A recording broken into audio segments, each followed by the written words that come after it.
তখন সে তাকে নবীর মর্যাদায় উপনীত করলো। আর এ কারণে এটা কুফরি, যে কারণে সে কাফের হয়ে গেল। এ কথা আমি বলি নাই, এ কথা আমার বলা নয়। মোল্লা মুইন আল হানাফি মাযহাবের বিখ্যাত একজন আলেম। আপনাকে আমি যদি বলি আজকে আসেন এই রকমভাবে বিভক্তি ত্যাগ করেন, তখন আপনি বলেন আমাদের ইমাম কি কম বোঝে, অথচ আপনার ইমাম আপনাকে তাকে মানতে বলে নাই। আমরা এবার আর একটু সামনে চলে যাই। এই তাকলিদের কারণে কতগুলো ক্ষতি হয়েছে। শাহ ওলিউল্লাহ মুহাদ্দিস দেহলভী রহিমাহুল্লাহ তিনি বলছেন, আত-তাকলিদু হারাম ওয়ালা ইয়াহিল্লু লিআহাদিন আইয়াখুযা কওলা আহাদিন গায়রা রাসূলিল্লাহি বিলা বুরহান। তাকলিদ হারাম, জায়েজ নয়। তাকলিদ করা কারো জন্য বৈধ নয়। সে রাসূল সাল্লাল্লাহু আলাইহি সাল্লাম ছাড়া অন্য কারো কথা দলিল ছাড়া গ্রহণ করবে, এটা তাদের জন্য বৈধ নয়। ইকদুল জিদ পৃষ্ঠা 39, সিদ্দিকী প্রেস লাহোর থেকে মুদ্রিত যেটা হয়েছে। আল্লামা জামাখশারি আরেকটু এভাবে বললেন, ইনকান আলিদ দলালি উম্মুন ফাত্তাকলিদ উম্মুহু ফালা জারম আন্না লা জাহিলা ইউকাল্লিদু। যদি গোমরাহির মা থাকে তবে তাকলিদ তার মা। অতএব নিশ্চিত জাহেল, যাদের জ্ঞান নাই, যাদের বিদ্যা নাই, যাদের বুদ্ধি নাই, এরাই তাকলিদ করে। এরপরে আল্লামা ইবনে হাজম বলেন, ওয়াহরাবা আনিত তাকলিদ ফাহুয়া দলালা ইন্নাল মুকাল্লিদ ফি সাবিলিল হালিক। শোনো, মূর্খ এবং অনেক ক্ষেত্রে সে কাফের হয়ে যাবে। আর এ কারণে তাকে তওবা করাতে হবে। তওবা করলে ভালো, নচেত তাকে হত্যা করা হবে। কেননা সে বিশ্বাস করলো মানুষের উপরে এই ইমামদের মধ্যে নির্ধারিত একজনের অনুসরণ জরুরি, অন্যদের নয়। তখন সে তাকে নবীর মর্যাদায় উপনীত করলো।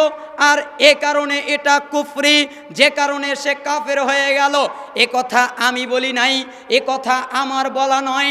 মোল্লা মুইন আল হানাফি মাযহাবের বিখ্যাত একজন আলেম, উনি দিরাসাতুল লাবিবের 125 পৃষ্ঠায় এ কথাটা এসেছে।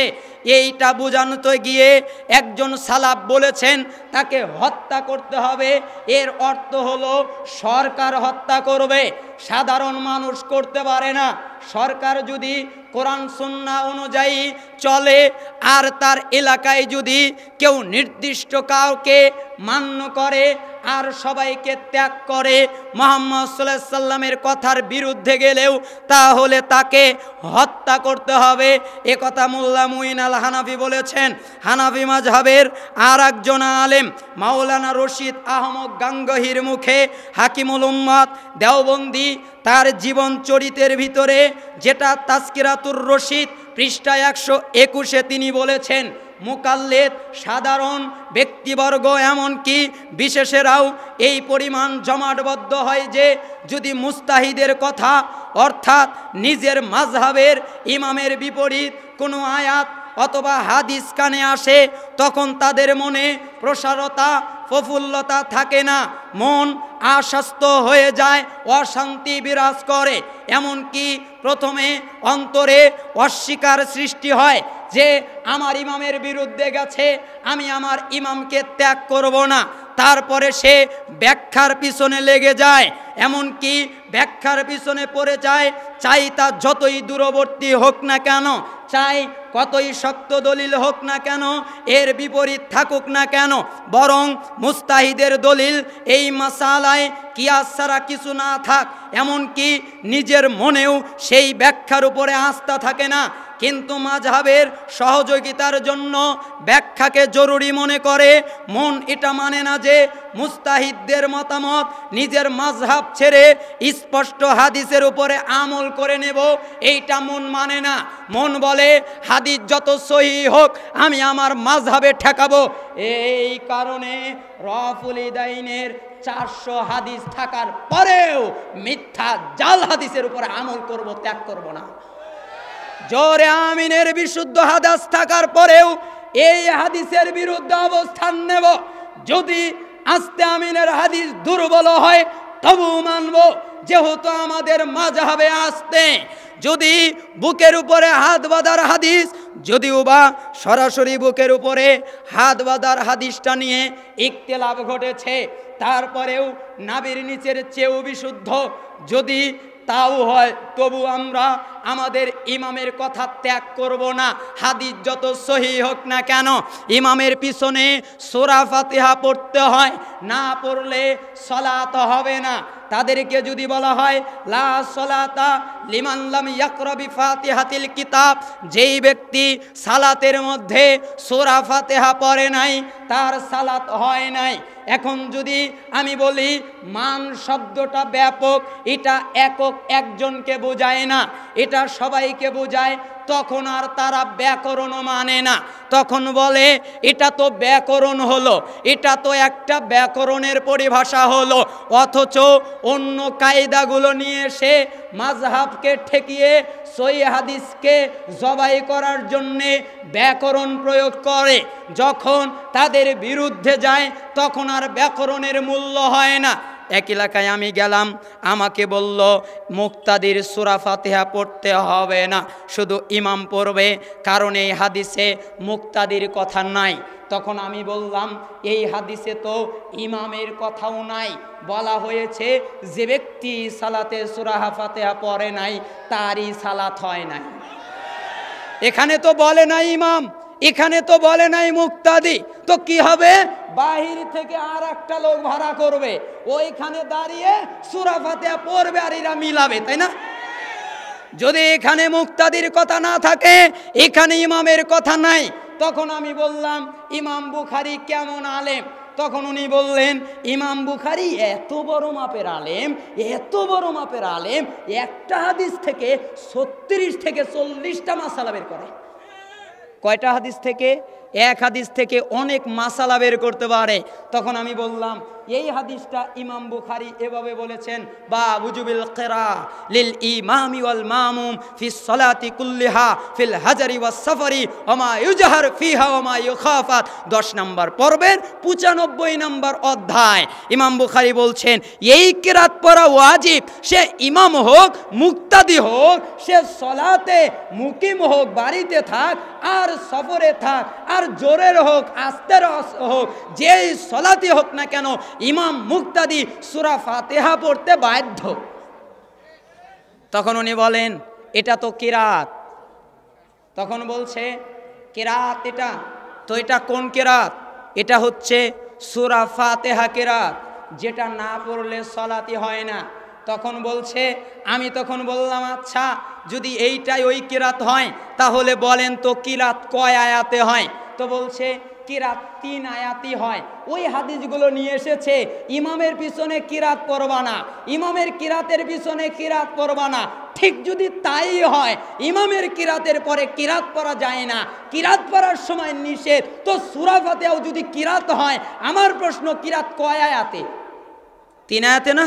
বড় 1 আয়াত আর ছোট 3 আয়াত। তাহলে 3 আয়াতেই যদি কিরাত হয় তাহলে কাল থেকে বলবো আলহামদুলিল্লাহি রাব্বিল আলামিন আর রহমানির রহিম মালিক ইয়াউমিদ্দিন আল্লাহু আকবার। সালাত হবে? হবে? কিরাত তো 3 আয়াতে হয়, তো কিরাত তো আপনার বুঝে যদি কিরাতই কিরাত হয় তাহলে সূরা ফাতিহাও 3 আয়াত পড়ে নামাজ পড়বো, তাই না? হবে?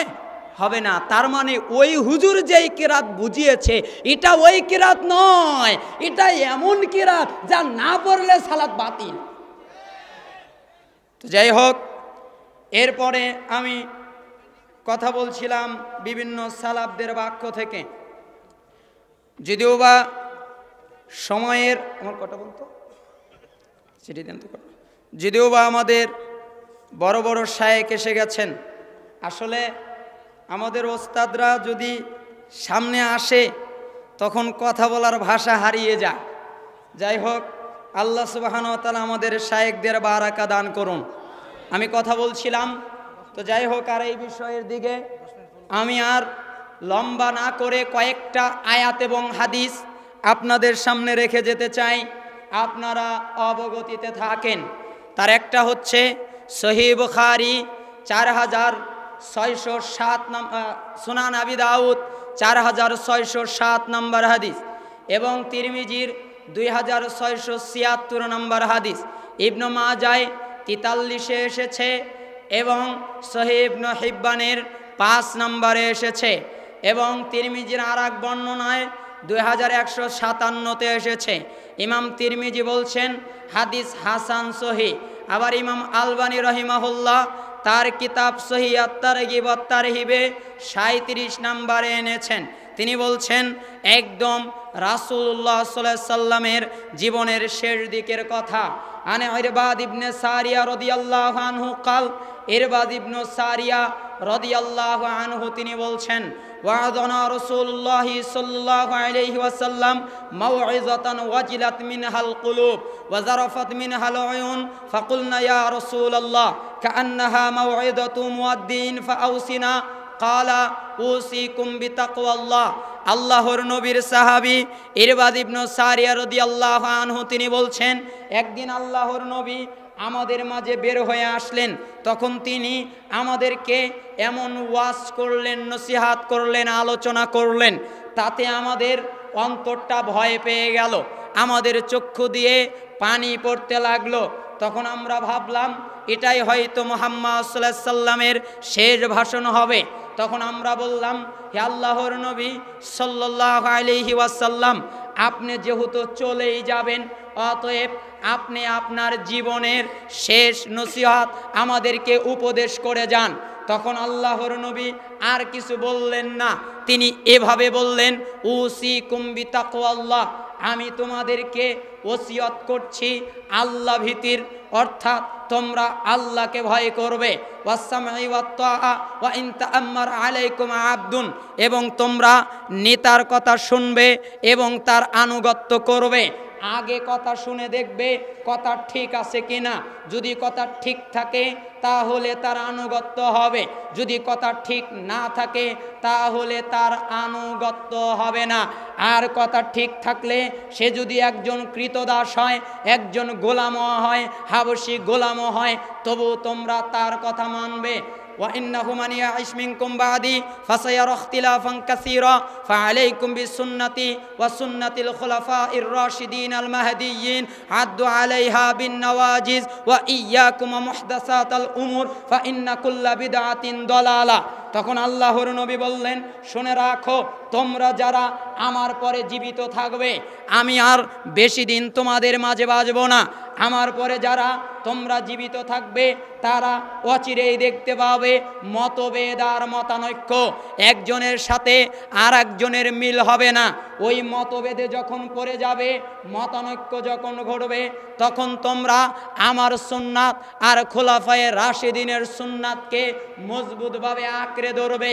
এই বাক্য সংক্ষেপে বোঝেন, আমার সুন্নাতের অর্থ সাহাবীদের সুন্নাত ওটাই যেটা আল্লাহর নবীর ছিলেন। সাহাবীরা আলাদা কোনো সুন্নাত বানায়নি, অর্থাৎ সাহাবীদের ওইটাই যেটা আল্লাহর নবী শিখিয়েছেন। আল্লাহর নবীর সুন্নাতই মূলত সাহাবীদের সুন্নাত। এবং তোমরা মায়ের দাঁত দিয়ে কামড়ে আঁকড়ে ধরবে, অর্থাৎ ছুটে যেতে দেবে না। যেভাবে একটা কাপড়কে দাঁত দিয়ে কামড়ে ধরলে ছুটে যাওয়ার টানলেও খুলে যায় না, ওইভাবে ওর চেয়েও মজবুত করে সুন্নাহকে আঁকড়ে ধরবে। তোমাকে বলবে রফুল ইদাইন ছাড়ো, তুমি বলবে সুন্নাত ছাড়বো না। তোমাকে বলবে জোরে আমিন ছাড়ো, তুমি বলবে সুন্নাত ছাড়বো না।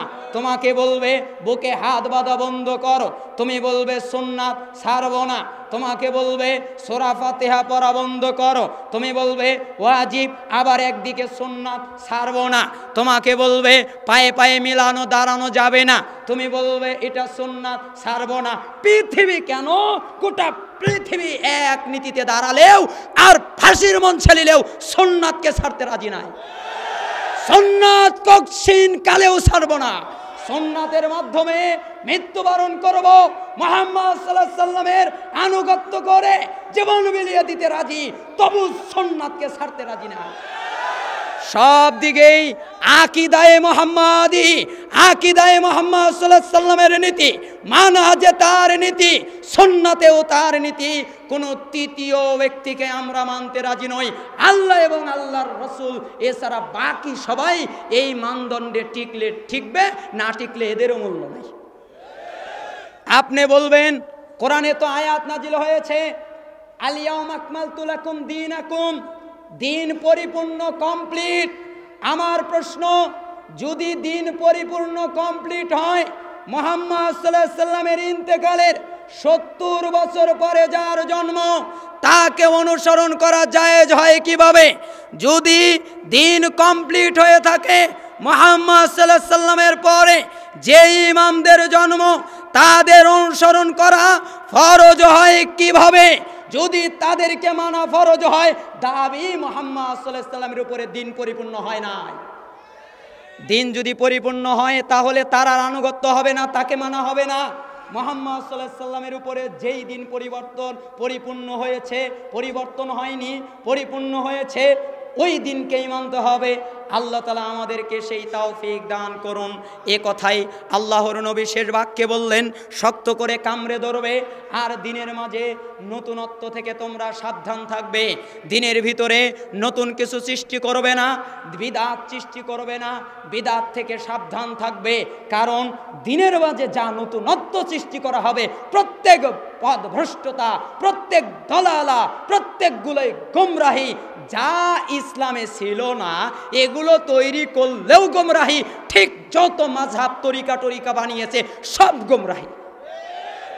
একটা সিরাতুল মুস্তাকিম, সিরাত একটা, রাস্তা একটা, জান্নাতের পথ একটা, এর বাহিরে যতগুলো বানিয়েছে এগুলো সব গোমরাহির রাস্তা, এগুলো সব দলালা, সবগুলো পথভ্রষ্টতা। আল্লাহ তাআলা আমাদেরকে তৌফিক দান করুন এইগুলো থেকে বিরত থাকা। যাই হোক, আমি যদিও বা আমার বিষয় ছিল মাযহাবের উপরে, আসলে আমি দেখেছি আমার সময় 1 ঘন্টা, তো 1 ঘন্টায় আমি সূত্র দিয়ে, সংজ্ঞা দিয়ে মাযহাব নিয়ে আলোচনা করা খুব জটিল আর কঠিন। এই জন্যে আমি ওইভাবে সূত্র টানিনি। কোরআনুল কারীম থেকে কিছু আয়াত, হাদিস থেকে 2-1টি হাদিস, আর সালাফদের কয়েকটা কওলের মাধ্যমে আমি আলোচনা সাজাতে চেয়েছি। এবার আমার বিদায় লগ্ন এসে গেছে, শেষ মুহূর্তে আপনাদেরকে কয়েকটা কথা বলে আপনাদের মাঝ থেকে বিদায় নিচ্ছি। তার একটা হচ্ছে, হে আহলুল হাদিস ভাইয়েরা, হে সালাফি ভাইয়েরা, যারা কোরআন সুন্নাহকে অনুসরণ করেন, হে ভাই আপনাদের বলছি, যারা আল্লাহ এবং আল্লাহর রাসূলকে মানেন, আপনাদেরকে বলছি, আপনারা দলাদলি ভুলে যান। আপনারা দলাদলির মাধ্যমে হিংসা করিয়েন না, একজন আর একজনের বিরুদ্ধে লাগিয়েন না। আপনারা যেই সংগঠন করেন, আমি আপনাদের নিন্দা জানাচ্ছি না, তবে আমি ছোট মানুষ, এতটুকুই বলছি, আজকে গোটা দেশে সহিহ আকীদার আলেমদের উপরে নির্যাতনের সূত্রপাত ঘটছে। আগেও ঘটেছিল, এখনও ঘটছে, ভবিষ্যতেও ঘটবে। এখনই জোয়ার। আমরা যদি ঐক্যবদ্ধ না হই, তাহলে যারা বিভক্ত জাতি, তারা আমাদের উপরে অনেক নির্যাতন চালাতে পারে, আমাদেরকে অনেকভাবে পেরেশানি করতে পারে। আপনি বলতে পারেন, এ কথা তো ঠিক হলো না, ঐক্যবদ্ধ হলেই যে পেরেশানি কমবে এমন তো নয়। আমি দলাদলির মাধ্যমে ঐক্যবদ্ধ হতে বলি নাই, আমি সংগঠনের মাধ্যমে ঐক্যবদ্ধ হতে বলি নাই। নেতার মহাব্বত, আমি নেতা, আমার মহাব্বতকে আমি ভুলে যাব, আর একজন নেতা সে তার মহাব্বতকে ভুলে যাবে। আমাকে কেউ অনুসরণ করবে, এই যুক্তিগতা, এই নীতি আমি ভুলে গিয়ে একমাত্র কোরআন এবং সুন্নাহর মাধ্যমে প্রত্যেক আহলুল হাদিসকে ঐক্যবদ্ধ করা হোক, এরা এক হয়ে যাক। কিছুদিন আগে আমাদের এক শায়েখের উপরে নির্যাতন হলো, যদিও বা কিছু কিছু মাসালার সাথে আমরা বিপদে পড়ে যাই, কোনটা ঠিক, তারপরেও আমরা তাকে এত শ্রদ্ধা করি। এই বাংলাদেশের মাটিতে একমাত্র তিনি শিখিয়েছেন হাদিসের মাধ্যমে বক্তব্য দিয়ে মানুষ রাখা যায়, এই নীতি তিনি শিখিয়েছেন।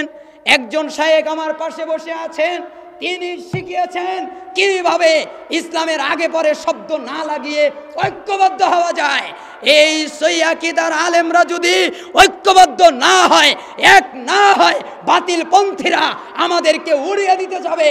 অতএব সাবধান, এখনই সময় নিজের দলের লোভ, নিজের নেতৃত্বের লোভ, নিজের বরত্বের লোভ ভুলে যান, আর সবাই ঐক্যবদ্ধ হন কোরআন সুন্নাহর ছায়া।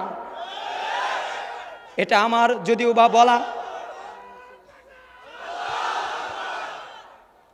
বা আমার বলা মানায় না, তাও বললাম। শেষ হাদিস, আবু হুরায়রা তিনি বলছেন, রাসূল সাল্লাল্লাহু আলাইহি ওয়াসাল্লাম বলেছেন, কুল্লু উম্মতি ইয়াদখুলুনাল জান্নাহ ইল্লা মান আবা, আমার যত উম্মত আছে সবাই জান্নাতে যাবে, ইল্লা মান আবা, সেই যাবে না যে আমাকে অস্বীকার করে। তখন সাহাবায়ে কেরাম বললেন, কি আবার আপনাকে অস্বীকার করলো?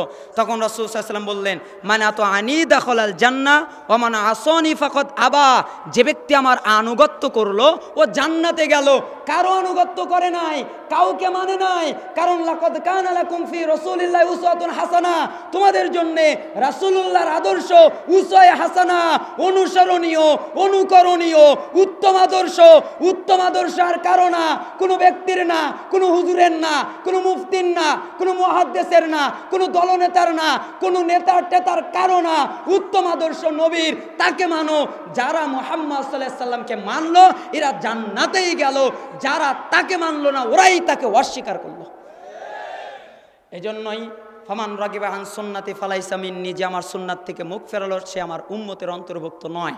তো যাই হোক, আমি বিচ্ছিন্নভাবে কিছু কথা বলেছি, আপনারা আমাকে ক্ষমা করবেন। আমি ছোট মানুষ, আমার কথাই যদি ভুলভ্রান্তি হয়ে যায় সেটা আমার এবং শয়তানেরই পক্ষ থেকে। আর আমি কথার মাধ্যমে যদি কষ্ট দিয়ে থাকি আপনারা ক্ষমা সুন্দর দৃষ্টিতে দেখবেন। আমি আপনাদের জন্য দোয়া করি, আপনারাও আমার জন্য দোয়া করবেন। আল্লাহ সুবহানাহু ওয়া তাআলা যেন আমাদের সবাইকেই জান্নাতে যাওয়ার তৌফিক দান করেন। আমি একা নয়, আমরা সবাই একসাথে যেন জান্নাতে যেতে পারি, সেই তৌফিক আল্লাহ তাআলা যেন দান করেন। এই দাবি রেখে আমি এখানে আমার আলোচনা শেষ করছি। ওয়া আখিরু দাওয়ানা আলহামদুলিল্লাহি রাব্বিল আলামিন। আসসালামু আলাইকুম ওয়া রাহমাতুল্লাহ।